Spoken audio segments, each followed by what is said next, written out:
Discovering Australia, land of contrasts and wonders.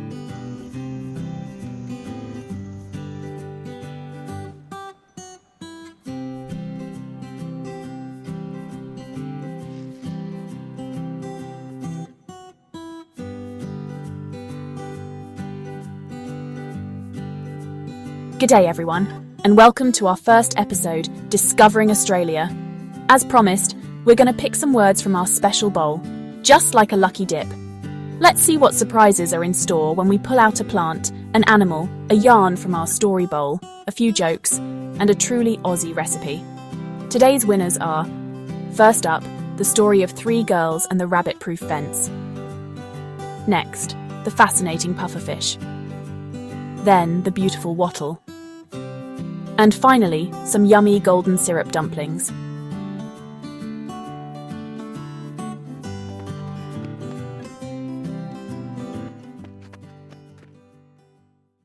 Now, let's take a moment and shine a light on a story that's both painful and inspiring. Imagine this: 3 young Aboriginal girls, Molly, Daisy and Gracie, ripped from their families in 1931 as part of what's known as the Stolen Generations, forced to live in a world that was completely foreign to them. But instead of giving up, they made a decision that echoed through history. They set off on foot, following the rabbit-proof fence for 9 weeks and covering 1,600 kilometers of harsh, unforgiving desert, determined to find their way home. The rabbit-proof fence itself is a story in their journey. Built in the early 20th century, it stretches for thousands of kilometers across Western Australia. Its purpose was to stop invasive rabbits from spreading west and destroying crops and farmland rabbits that had multiplied out of control, threatening the livelihoods of farmers and the delicate balance of the environment. But the fence, while meant to protect, could also be cruel. It became a barrier not just for rabbits, but for all sorts of wildlife trapping or injuring animals that tried to cross it. For Molly, Daisy and Gracie, the fence was both a guide and a hardship, leading them home but also forcing them to overcome its harsh wire and the dangers it presented. No GPS, no supplies, just their wits, courage, and a longing for family that nothing could break. Through scorching heat, wild storms, and the constant threat of being caught, Molly, Daisy, and Gracie showed a strength most of us can only imagine. Their journey was later told by Doris Pilkington, Molly's daughter, in the book Follow the Rabbit-Proof Fence, and brought to the big screen in the acclaimed film Rabbit-Proof Fence, directed by Philip Noyce. Their story reminds us that Australia's history isn't just about wild places and weird animals. It's also a tale of resilience, survival, and the unbreakable bonds of family and culture. We honour their bravery and the countless others whose stories are woven into the very land. Their footsteps are a reminder that every adventure in Australia comes with the history and spirit of its First Nations people. Ready for more insights? Let's continue about the legacy of our 3 little girls. When Molly, Daisy, and Gracie finally made it home, their journey was far from over.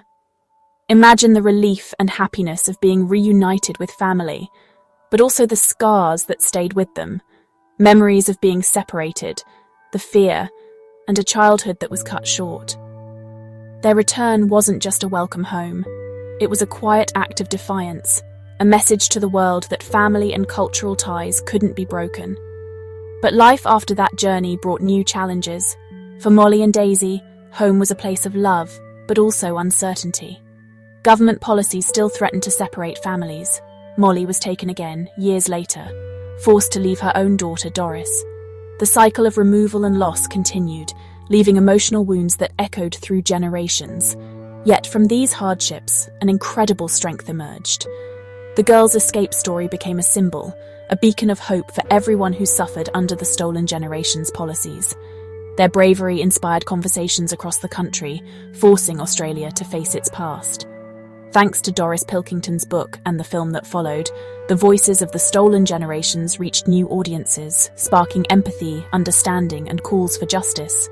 Archival footage flickers on screen, black and white photos of Aboriginal families, government documents stamped with cold official seals, then shifting to vibrant scenes of community gatherings, kids playing, and elders telling stories around a campfire. Generative art gently paints the landscape, Ribbons of the rabbit-proof fence dissolve into the red earth, then transform into threads connecting families, cultures, and hope. In 2008, Australia took a historic step. The Prime Minister issued a formal apology to the stolen generations, acknowledging the pain and suffering caused by decades of forced removals. It was a moment of national reflection, but also a beginning, a commitment to healing, truth-telling, and reconciliation. Today, the legacy of Molly, Daisy, and Gracie lives on. Their journey is taught in schools, their resilience celebrated in communities across the country. Indigenous voices are being amplified and steps are being taken slowly but surely towards justice and healing. But the road to reconciliation is still ongoing. For many families, the scars remain, and the search for answers continues. Even so, there's hope. Through storytelling, listening, and walking together, Australians are building a future where the wrongs of the past are acknowledged and the strength of the First Peoples is celebrated. By remembering Molly, Daisy, and Gracie, we remember that every journey matters, every voice deserves to be heard, and every step towards understanding brings us closer to a future shaped by respect, unity, and healing. Stay with us, because we're about to take you deep into Australia's wild heart, where the creatures are as unique as the stories that shape this ancient land. Australia's wild heart isn't just shaped by its landscapes and legends. It pulses beneath the surface, where some of the planet's most extraordinary creatures glide through the water. Among them, the Australian pufferfish stands out, a tiny, unassuming marvel with a secret as potent as any ancient tale. Found along Australia's northern and eastern coasts, pufferfish prefer warm, shallow waters, estuaries, mangroves, and coral reefs. Here, they zip between seagrass beds and rocky outcrops, their round bodies and big, curious eyes making them a favourite of underwater photographers. But don't let their innocent looks fool ya. When threatened, a pufferfish can puff up its body like a spiky balloon, making it almost impossible for predators to swallow. This iconic defence mechanism isn't just for show. Inside, the pufferfish carries one of nature's most potent weapons, tetrodotoxin. Tetrodotoxin is a powerful neurotoxin, hundreds of times more deadly than cyanide. Just a tiny amount can cause paralysis, and there's no known antidote. For the pufferfish, this toxin is a game changer. It scares off almost all potential attackers. For humans, though, it poses a hidden danger. The world's fascination with pufferfish isn't limited to our shores. In Japan, the fish is prepared as the delicacy fugu, a dish that's as famous for its exquisite taste as it is for the life or death risk it carries. Only licensed chefs can prepare fugu, trained for years to remove the toxic organs with surgical precision. In fact, some of the most skilled fugu chefs intentionally leave trace amounts of poison in the fish. This causes a tingling or numbing sensation on the tongue, an experience known as a date with death, giving diners an encounter with danger as part of the experience. For those who make a mistake, the consequences can be deadly. Back home in Australia, the pufferfish's deadly reputation wasn't always well known. For decades, families fishing along the coast sometimes mistook pufferfish for safe, edible fish. The consequences have been tragic. There have been stories of whole families getting sick, some fatally, after just one meal. The lesson is clear. In the wild, beauty and danger often swim side by side. Yet, the pufferfish is more than just a warning. Its unique adaptations, the puffing, the toxins, the resilience, are a testament to nature's ingenuity. Scientists are still studying these fish, hoping to unlock secrets that might one day save lives. In fact, researchers are extracting the poison, tetrodotoxin or TTX, in a pure, crystalline form from the pufferfish's ovaries. This rare substance is being used as a potent painkiller for terminally ill patients, offering relief where other medications fail. Just 1 gram of this toxin is incredibly expensive, making it one of the most valuable compounds in modern medicine. So next time you're near Australia's waters, spare a thought for the unassuming pufferfish. It's a reminder that in this ancient land, every creature has a story, and sometimes the smallest among us hold the biggest secrets. Stay with us, as we're about to dive into even stranger corners of Australia's natural world. Under the big Australian sky, where the land meets the sea, spring brings a quiet change. And no, It's not just the magpies getting about. In the bush, parks, and along the roads, bursts of gold light up the view, making even the sun a bit jealous. It's the golden wattle, Australia's flower symbol, and a sign of our national spirit. With its feathery leaves and sunny flowers, the acacia pycnantha stands out in any crowd. Its tiny pom-pom flowers give off a sweet, gentle smell. If only they could make you feel better after a morning jog. Blooming from late winter to early spring, the wattle tells us warmer days are coming. Or at least, it's time to find your sunnies. But the golden wattle is more than just pretty. It's a survivor, doing well in poor soil and bouncing back after bushfires. Its seeds even need heat to sprout. This toughness makes it a symbol of hope and new beginnings, woven into Australia's story. For Indigenous Australians, the wattle is a source of food, medicine, and inspiration. Its bark and seeds are used in traditional medicines, and its golden flower is celebrated in art and ceremonies.